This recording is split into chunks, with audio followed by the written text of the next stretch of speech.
is your lunar cycle message from February 28 to March 28. And so the key theme here for this lunar cycle is patience. And this is the card I got. The card says friendship.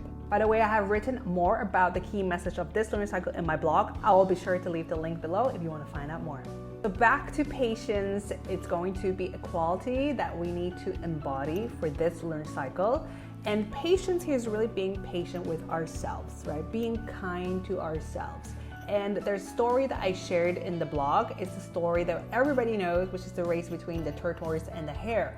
So, the end of the story where the tortoise did win the race. So besides the lessons of humility in that story, I feel like it's also a story of patience. Because if the tortoise wasn't patient with itself, if the tortoise was like criticizing itself, not believing in itself, it would probably not win the race. Important, to be patient with ourselves. Like maybe we're moving slower than what our mind expects us to be.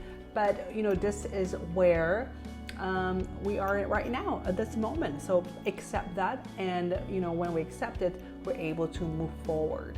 And this is such a great time to, of course, first to be surrounded with your friends and just to be supported. Another way I see this card is really making friends with all the different parts of ourselves, right? So we talk about, we have our inner teacher, we have our inner critic, we have our inner judge, inner child, we have all these emotions as within us, with our thoughts. And so how can we practice patience with all these different parts within ourselves? How can we be kind to all these parts and be friends with all these parts of ourselves? Even with our inner critic, we can still be friends with an inner critic. We don't have to agree with what our inner critic says, but we can still be friends with it because it's just trying to protect us.